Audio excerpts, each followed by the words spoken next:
So Pops, man, I thought that we left this in the pandemic. I thought we left this in 2020. But it looks like Isiah Thomas and Michael Jordan are back in the news, not because of MJ. You know, MJ don't really speak on it like that publicly outside of what we saw in the Last Dance doc. Mm-hmm. But Isiah was on Legend, by the way, Legend. Much respect for Isiah.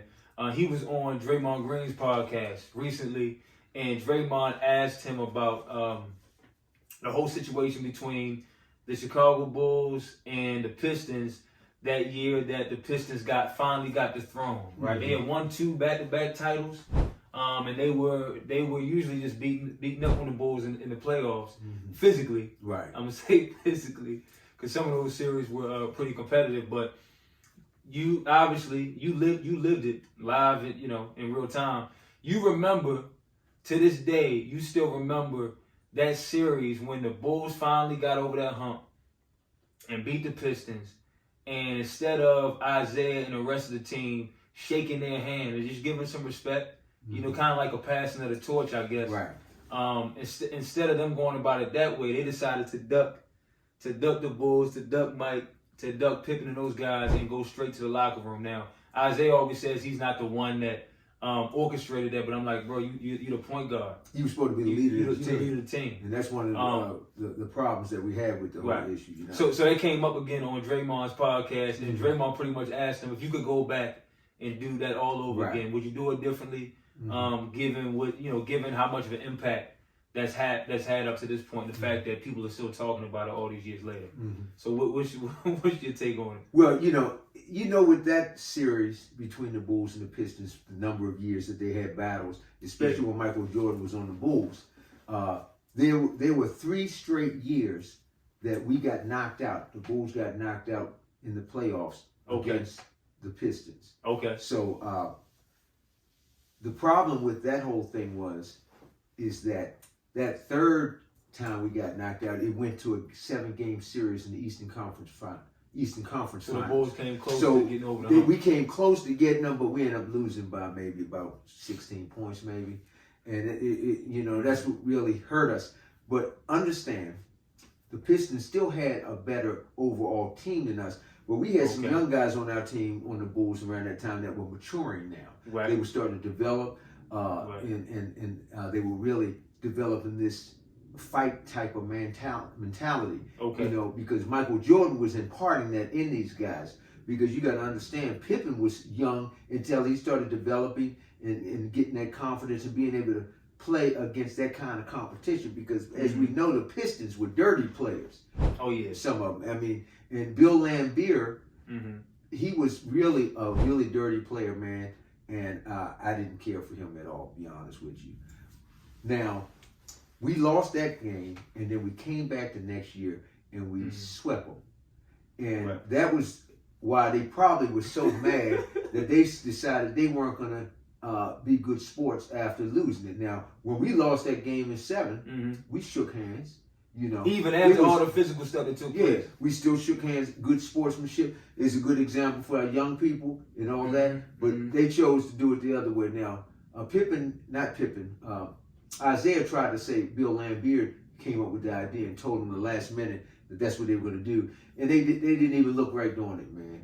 It looked stupid, man. And they went out, and Mike and them were just like looking at them like this. So when you talk about sportsmanship, you can tell Mike and disrespect, that's disrespect. Because when you finally get over a hump, when you it's almost like when you see these boxing matches and these guys battle, right? And then when somebody finally gets a win after like a trilogy.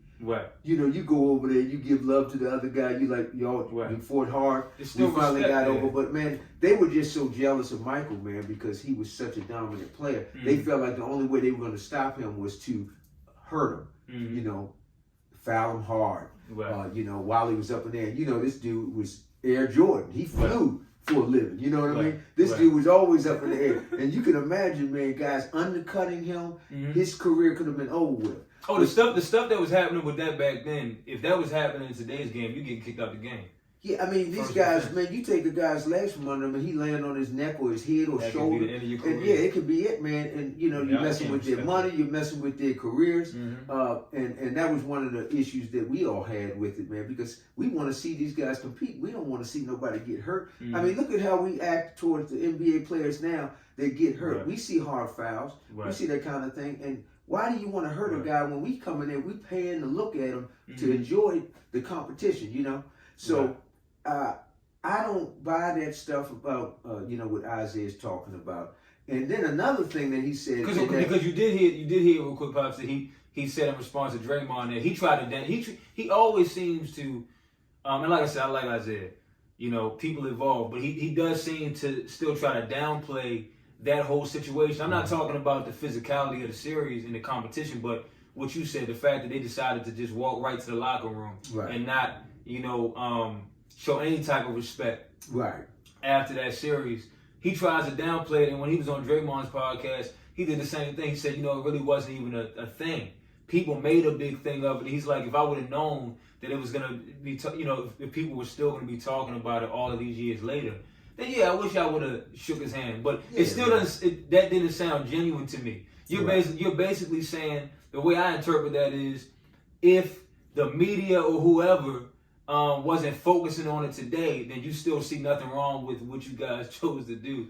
Right. I mean, you see guys, like in championship games, usually the winning team is celebrating, the crowd gets on the floor. And I can understand if guys kept on going to the locker room after games like that. Now, you got the quality, the classy players that are the top players on the team. Many times they're going to come back, you know, show some love before they go off, you know. If it's a love-hate relationship, which is what they had.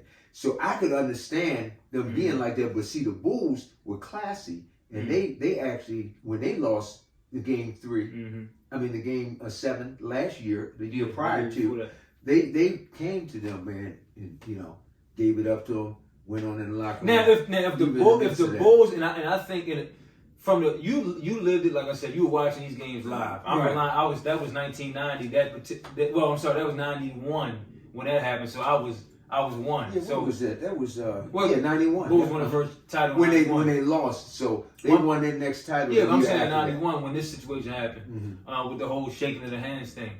What I'm gonna say is, if it was a mutual thing, where if you would have told me, hey, son, the year before the Bulls did the same thing, no problem. If it was a mutual thing, because this isn't high school, college basketball. You don't in the pros, you're not obligated to go down the line and shake anybody's hand. So people do understand that, right? You're not obligated to do that. But at the same time, over the years, we've seen that, just like you said in boxing, when you go to battle like that with somebody, it kind of builds like some type of rapport there, you know, where you guys you'll always be able to look back and say, yo, I competed.